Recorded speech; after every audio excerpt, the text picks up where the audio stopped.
Clean up in aisle 2. Yeah, it's time for us to finish cleaning up this mess.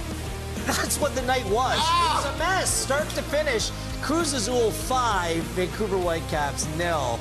The CONCACAF Champions Cup winners for the 7th time are Cruz Azul. A nightmare night for the Vancouver Whitecaps. We're here to wrap that up as well as look ahead to the Canadian Shield. Canada in action this week against Ukraine and Ivory Coast. Gareth Wheeler, Jordan Wilson, and the real JC, John Conway, joining us here tonight. We'll also spin you around the weekend that was in the Canadian Premier League. Let's start where we just left off from Mexico City.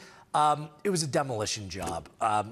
Just an awful night at the office for the Vancouver Whitecaps, coming in all together the wrong time.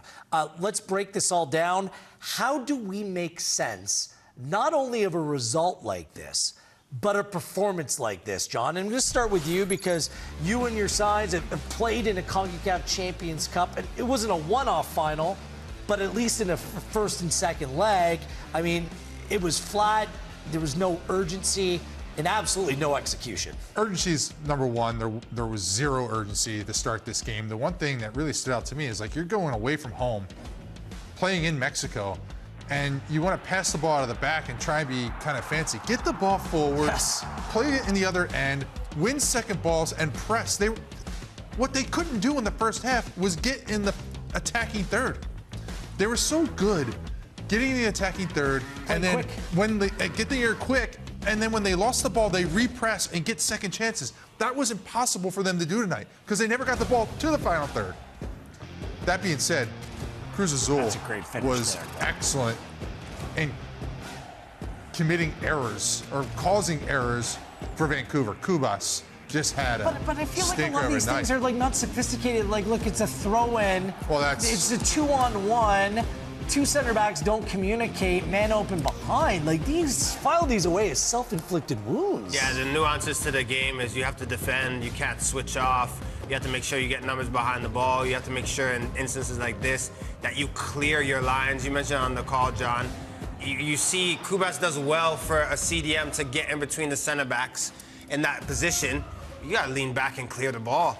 Even in this goal, like, you see, okay, you win it, second ball here, slip. It's not midfield. I get it, but look, right? 3v2, you still get numbers behind the ball, but look, just big gaps. They're so quick moving forward, by the way. So quick going forward was Cruz Azul. And they exploited them. Oh my goodness. They absolutely exploited them. You know, the big thing for me, Wheels, is that the midfield was overpowered. Completely. You know, and I think, you know, in a 4-3-3 playing against a 3-5-2, when you don't have your backs stepping in or stepping up to get into players because those gaps wide were exploited. They were able to get the ball in there and then move the ball across the field. Again, you can comment on Kubas' errors, and which happened. But he's put at risk because all these other things are happening around him, and he's chasing and trying to figure everything out because there's just people everywhere. There's people everywhere. And you mentioned it at halftime. The ability for them to step out and apply pressure, they could not get anywhere close to guys. They couldn't figure it out. You want to know, to echo that sentiment, you want to know the worst thing, in my opinion, for a pressing team to do is to be late to a press. Yeah, you can't be. If you are a pressing team, that Vancouver Whitecaps, we all can agree, is a front pressing team. The front three hunt, everyone steps up. They were late, and what happens is you exert all this energy, 50 yards, 40 yards, to make a press, to try to win the ball back, and Cruz Azul are playing the ball out and around you with ease. It is demoralizing at that point, and that happened more often than not. Not to mention, Wheels, then you're down 2-0, 3-0, 4-0. It ends up being an uphill battle that you can't come back from. The triggers weren't there either. You know, because you couldn't trigger the press because you could never get close enough to get anybody near or force a back pass because the gaps are so big in midfield. They could turn and look forward, and they had everything in front of in their hands to move the ball. There's not an absolute answer to this next question I'm going to ask, but were the problems more physical, mental, or technical? And you could say it's a little bit of all, but the legs playing midweek and weekend, that's really something that Major League Soccer needs to address. Yeah, like I know that Columbus last year got smashed 3-0, but they're playing a team coming, with 13 days off, and they played midweek, they played last weekend away. I know the Can Champ first leg, like you need to fit in all these competitions, but there's a little bit of an overload right now. So they seemed like they were leggy and tired, but then the mental mistakes, those were clear to see, and the lack of urgency. But also, from a technical perspective, did Sorensen get his selection right? John, I made the Jordan's been in studio with me all night. Like, I don't get Ali Ahmed playing down the right and Jaden Nelson down the left. Like, Ahmed's done his damage down the left. Like, that was an odd one for me. An odd one. And then deciding to go with 2-8s in the midfield, rather than understanding you're playing away in Mexico City, playing with more of a double pivot to give Cuba some help. Yeah, even Laborda, an experienced player over it seemed like all of those decisions where you could rationalize why Sorensen made them, none of them worked on the nights. The not having 2-6s kind of baffled me a little bit. Away from home, give some help, at least to start the game, and then shift it when you got control. I mean, I think you go away from home to a tough environment with altitude, and you really need to control the first 15, 20 minutes of the game to get your feet under you, because again, you have to make the first 5-6 sprints to kind of lose your breath, to get yourself back under control. And they couldn't figure that out. And I think at that point they were like swimming, drowning, really, and couldn't get out of it. John, I mentioned in the pregame that I liked that Sorensen was going to start with Ngando. And what I meant by that was that you kind of have a bit of an attacking lineup, but they weren't threatening. No. All the runs that Ngando makes and drifts to one side and tries to combine, they weren't in their vibe. They weren't feeling like themselves today to have those moments. So then, if that's the case, you have to change things up. I mean, I'd love to watch this match back, not because I want to see them lose 5-0, but I want to also see maybe in the 25th minute, this is the time to say, we're not going forward. Yeah. Let us just make sure that we're hard to beat, and then try to take it to them at halftime. But the fact that it went from 1 basically to 4 very quickly just killed them, and they couldn't get back from that. We're talking a lot about some things that aren't really addressing the real problem. I mean, major mistakes were made. Yeah. Right? Kubas mistakes, can't clear your lines, not tracking back. Easy giveaways. Easy giveaways. I mean, these are simple things that, didn't bother them in the past because it didn't happen. Yeah, right. And it hasn't happened all season. And it all happened in one game. I mean, the Whitecaps have lost 2 games, in 24 heading into tonight's game. One was on an international break where they were missing half their team. And the other was the first Champions Cup game at Saprissa. Yep. Late mistake. That was the other mistake that I can kind of point to this season. It's funny, oftentimes we here in the soccer community in this country have a binary conversation that Canadian soccer is going in this direction and Mexican soccer is going in this direction. I have these conversations with a lot of scouts, a lot of people in the footballing world, and they say, Wheeler, like there are 5 or 6 Mexican clubs that are still absolute giants. Yes. They have a ton of cash. They have the ability to go out and sign big name players.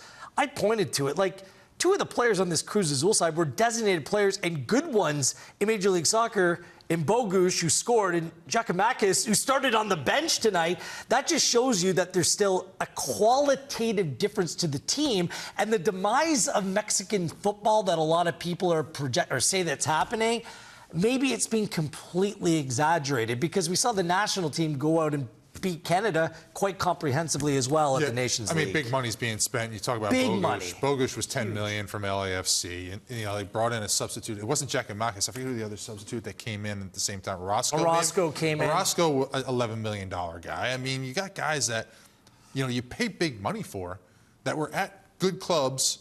And they're going there, and like Giacomakis was a sub tonight. And he scores goals for fun in MLS in the 2 seasons that he was here. So, I think it's really interesting that you say that. I think the national team has its ups and downs and ebbs and flows. I think that happens in the cycles of things. And the Mexican team took a dip, but man, the league is still on the up. Let's be honest. And the comparison between MLS and Liga MX, I mean, we're still behind. We're still not there yet. Yeah. And we see the Seattle Sounders wearing T-shirts to advocate for more dollars, which are going to the league, and how some of those dollars can be maybe allocated in a different way to the players in the club in order to continue to raise the bar. 30 teams is difficult. This is one of the liabilities of having a 30-team league, is that the talent, the player pool gets washed a little bit. I think that, everything becomes here instead of up here. That's a big picture conversation I'm sure that we'll continue to have. With that being said, I know it's difficult when you get smashed 5-0. Like Veselinovic said that in his post-match comments. They might be able to appreciate this point, but the Vancouver Whitecaps, I mean, this has been an incredible start to the season. Not just this run, but being able to balance MLS play and CONCACAF Champions Cup play under a new manager with their best player hurt.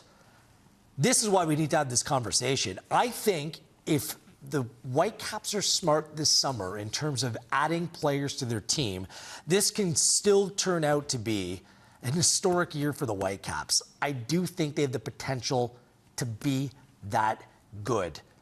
Where do they go from here, Jordan? Well, I think the objective, and John, you know this best, specifically in the MLS, is every season you got to win something. So Can Champ, they're the favorites. One, it's not just beat Valor FC when you play them July. It's making sure that you show that you're a dominant squad.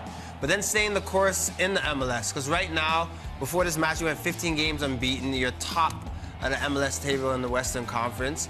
If someone said right now a team that's primed to be top 2, they'd still pick Vancouver Whitecaps. You have to take this one on the chin. You have to eat your humble pie that you did so well in the CONCACAF Champions Cup, but didn't show up to the final. But this season is not dead and gone, John. They have a Can Champ to go and win. You can get a supporters shield. You're looking at a team that, as Wheels already mentioned, like, you can obviously bring in maybe 1 or 2 players that will really help your team. You're going to get a Ryan Gauld back. Yep. You have all that you need to push. You play a certain brand of football. Even though we didn't see it tonight, they play a brand of football that suits their players and also the league. There's still a lot to be grateful for. You just can't feel like that right in this moment. You got to just eat humble pie.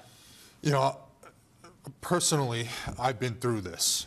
With 2016, we make a run to the final and lose. 2017, we come back with Toronto FC, and arguably one of the best teams in league history. And we go on a run in CONCACAF and lose in a final.